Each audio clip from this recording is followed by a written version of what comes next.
Tokyo Olympics में जब मीराबाई चानू ने सिल्वर मेडल जीता तो सभी भारतीयों का सीना गर्व से चौड़ा हो गया। वहीं जब यह खबर सामने आई कि मीराबाई का मेडल गोल्ड में बदल सकता है, तब से लोगों की उम्मीदें बढ़ गई। अब आप भी सोचेंगे कि ये कैसे संभव है। असल में पहले नंबर पर रही चीनी एथलीट पर डोपिंग का शक था। इस बारे में तो वाडा की रिपोर्ट से बताएंगी कि इस मामले का क्या होगा। लेकिन अब डोपिंग की बात आई है तो क्या आपको पता है क्या है डोपिंग, कैसे करते हैं एथलीट्स डोपिंग, क्या होता है डोपिंग टेस्ट, कैसे होता है डोपिंग टेस्ट और कब सामने आया था भारत में डोपिंग का मामला पहली बार। डोपिंग से रिलेटेड सारे क्वेश्चंस के आंसर आपको आज की वीडियो में मिल जाएंगे, इसीलिए इस वीडियो को आप एंड तक देखें। और हाँ, वीडियो शुरू करने से पहले आप सभी से रिक्वेस्ट है कि चैनल को सब्सक्राइब करके बेल आइकन पर भी क्लिक कर दें, जिससे हमारी आने वाली ऐसी और नई इंटरेस्टिंग वीडियोस का नोटिफिकेशन आप तक पहुंचे सबसे पहले। तो चलिए शुरू करते हैं। हेलो दोस्तों, स्वागत है आपका fact as per.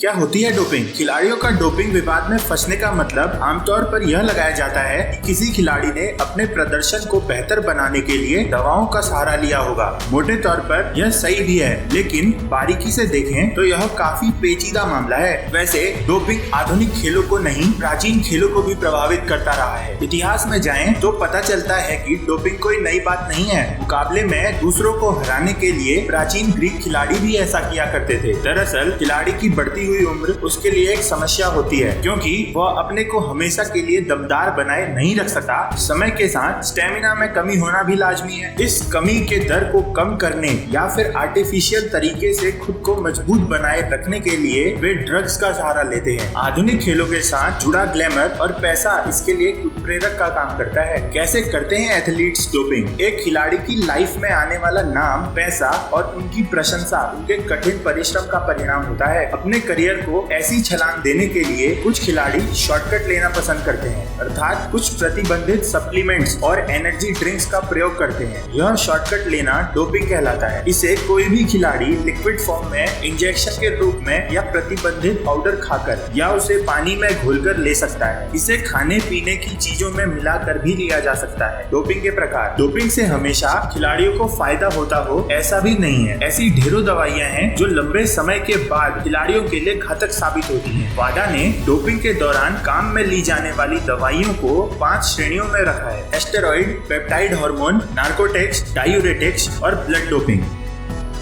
Number 1, steroid. हमारे शरीर में स्टेरॉइड पहले से ही मौजूद होता है, जैसे टेस्टोस्टेरोन। पुरुष खिलाड़ी अपने शरीर में मांसपेशियों को बढ़ाने के लिए स्टेरॉइड का इंजेक्शन लेते हैं, जो उनके शरीर की मांसपेशियों को तेजी से बढ़ा देता है। Number 2, peptide hormone. स्टेरॉइड की भांति पेप्टाइड हार्मोन भी शरीर में मौजूद होता है। इंसुलिन नाम का हार्मोन डायबिटीज के मरीजों के लिए जीवन रक्षक हार्मोन है। यदि एक स्वस्थ व्यक्ति को इंसुलिन दिया जाए तो इससे शरीर में फैट घटने लगती है और मसल्स बनती है। Number 3, narcotics. डोपिंग में सबसे अधिक नार्कोटिक या मॉर्फिन जैसी दर्दनाशक दवाइयां इस्तेमाल होती हैं। खेल के दौरान दर्द का एहसास होने पर अक्सर खिलाड़ी इन दवाइयों का इस्तेमाल करने की कोशिश करते हैं। Number 4, diuretics. डायूरेटिक्स शरीर से पानी को बाहर निकाल देता है। इसे कुश्ती या बॉक्सिंग जैसे मुकाबलों में अपना वजन घटाकर कम वजन वाले वर्ग में एंट्री लेने के लिए खिलाड़ी इसका प्रयोग सबसे अधिक करते हैं। Number 5, blood doping. इसमें खिलाड़ी कम उम्र के लोगों का ब्लड खुद को चढ़ा लेते हैं। इसे ब्लड डोपिंग कहा जाता है। कम उम्र के लोगों के ब्लड में रेड ब्लड सेल्स अधिक होते हैं, जो खूब ऑक्सीजन खींचकर जबरदस्त ताकत देते हैं।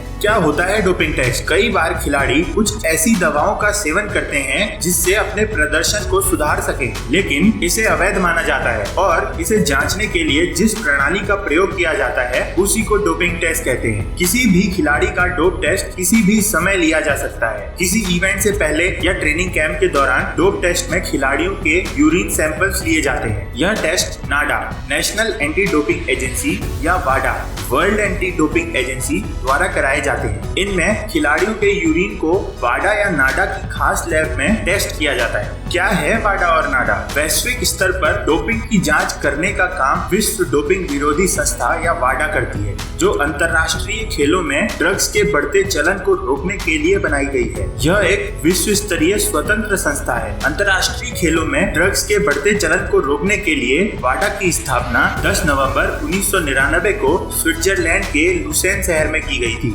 वर्तमान में वाडा का मुख्यालय कनाडा के मॉन्ट्रियल शहर में है और वाडा की लैब्स दुनिया के कई स्थानों पर है। दिल्ली में भी वाडा से मान्यता प्राप्त एक प्रयोगशाला है। यह विश्व की 34वीं प्रयोगशाला है। राष्ट्रीय स्तर पर डोपिंग की जांच करने का काम राष्ट्रीय डोपिंग रोधी संस्था या नाडा करती है। डोपिंग परीक्षण कैसे होता है? ताकत बढ़ाने वाली दवाओं के इस्तेमाल को पकड़ने के लिए डोप टेस्ट किया जाता है। किसी भी खिलाड़ी का डोप टेस्ट किसी भी समय नाडा या वाडा या फिर दोनों की ओर से लिया जा सकता है। इसका नमूना एक बार ही लिया जाता है। पहले चरण को ए और दूसरे चरण को बी कहते हैं। ए पॉजिटिव पाए जाने पर खिलाड़ी को अपील का एक मौका दिया जाता है। या तो वह अपनी गलती मान जाता है या फिर कहता है कि उसके दूसरे बी सैंपल का भी परीक्षण किया जाए। यदि खिलाड़ी बी टेस्ट सैंपल में भी पॉजिटिव आ जाए तो उस संबंधित खिलाड़ी से मेडल ले लिया जाता है। साथ ही उस पर 2 साल का प्रतिबंध लगा दिया जाता है। अगर खिलाड़ी 2 साल बाद फिर ऐसा करे तो उस पर आजीवन प्रतिबंध लग जाता है। भारत में डोपिंग का पहला मामला।